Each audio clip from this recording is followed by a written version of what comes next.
Hi friends, I'm Lo Wheeler. You can follow me on Lo_Wheeler Davis on Instagram. I'm so excited to be here to share my trademark surfed in hair technique. I am so passionate about this, and the thing that I love about this way of thinking is that it doesn't lock you into just one way of doing things.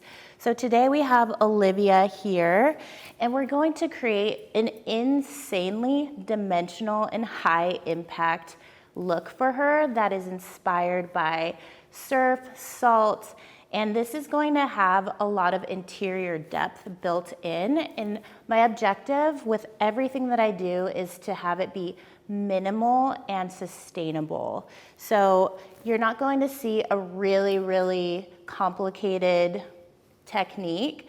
I would really love to share with you just thinking outside of the normal constructs of hair color and to really look at her and utilize good things in her hair and insert them into your design.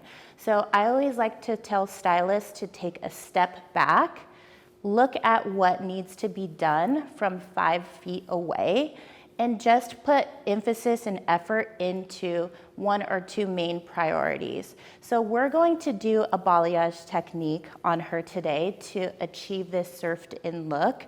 And we're going to embrace the warmth in her hair and utilize what's already light in our design. And this is gonna guide us through the process.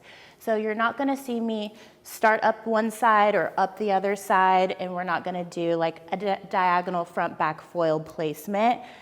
We're going to look outside of the box and really customize this for her with the ultimate destination of creating a high impact surfed in look. So let's look at her hair color today. We're gonna take 5 minutes to just get a lay of the land and evaluate where she's starting so it shifts where we want to go as far as the application is concerned. So I'm loving that she already has some color in the front. So with balayage, I'm going to utilize that in our design. And my main focus is going to be identifying pockets of depth and painting those first, because we know whatever we paint first is going to have the most time to lift. Because unlike foils, we don't have the foils to drive the lift. Wherever we paint first is going to have the most lift. So the good thing about this is that we can really be smart with this and really specific with our placement, knowing that and keeping that in mind.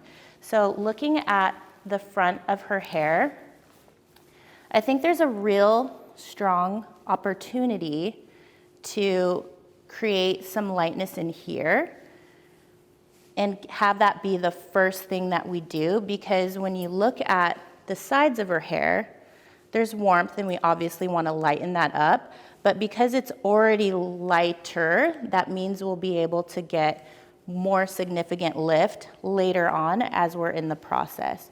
Whereas this dark pocket in here we'll need to address first because there's more levels to break through.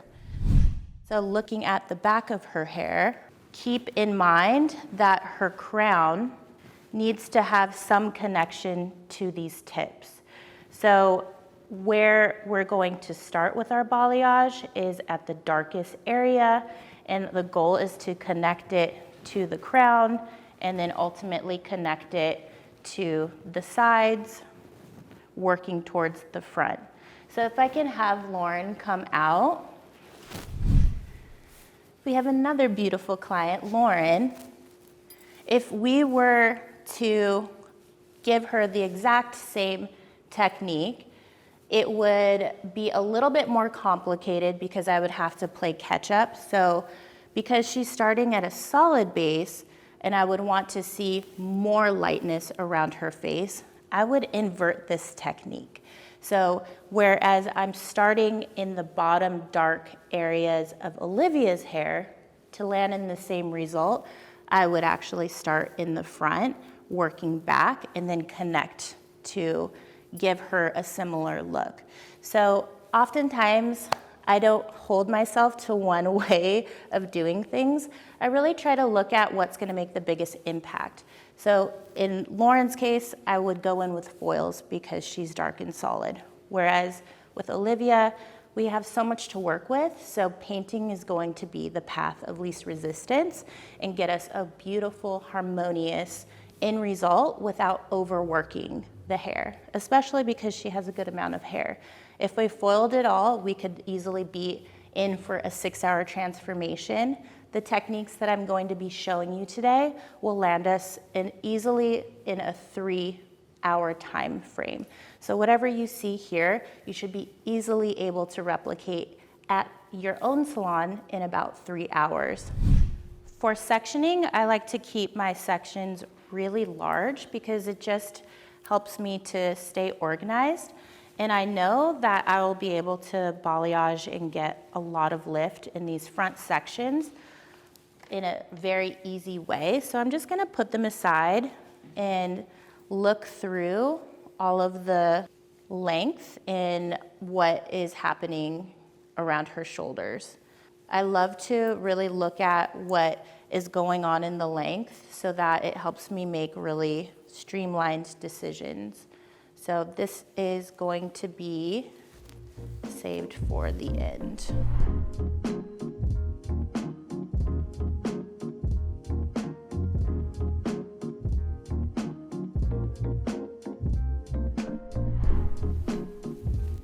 Okay, Olivia, I'm gonna have you tilt your head and show the sections. So we have all this hair in the back crown bundled up, and then the 2 front quadrants. And this really lets me see what is going on around the shoulders, because this is often an area that gets overlooked. But remember, when our clients put their hair up and when they put their hair around their face for that selfie, this is an area that can connect and make a huge impact in the overall design. So looking at the back of her hair, we can see those sections. My main objective is to bring some lightness here, maintain the depth in the inside, and then later on, take this section down and connect it. So we're going to start by mixing Kenra Blue Powder Lightener plus 30 volume. This is my favorite volume of lightener to open air paint with because it just gets so much lift, and I can rely on the chemical to do the work for me. So I'm just going to start by taking the bottom hairline section, and what I'm going to do is paint it over the shoulder, and know that when she puts her hair back, when she puts her hair forward, that this will fall in a way that I can really count on seeing the impact. So we're going to separate the section on each side, and that's where we'll start. This is Kenra Blue Powder Lightener plus 30 volume. I like to mix it 2 to 1 and get a feel for it, let it swell, and then whisk it back down.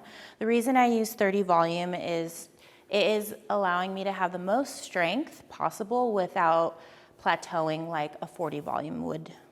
So that's why I choose 30. Also, I'm going to be using a large paintbrush. When I'm working on a lot of length and want to really get the lightener on quickly. What's super important when you're painting is to stand directly over where you're painting. In this case, I'm standing over her shoulder, and when you start painting around the face, that's the one exception to this rule because you don't want lightener hanging down. But try to be aware of where you're standing when you're painting. So I'm over directing, holding a pretty thick section taut, and I like to tell my clients to resist when I pull down on their hair because the more taut you can hold the section, the better control, coverage, and consistency you have. So I'm gonna be pretty liberal with this lightener because I really do not want the lightener to dry out too quickly. The reason that is because when the lightener dries, the processing stops. So I want this lightener to be able to lift through all her natural levels as long as I can. So I don't want to mix my lightener too dry, and I don't want to be too light-handed. And this is going to ensure that I get really beautiful, amazing lift. So as I bring the lightener down, I hold my tension nice and tight so I don't lose control. And everything that I do on the right side, I'm gonna go over to the left side and mimic.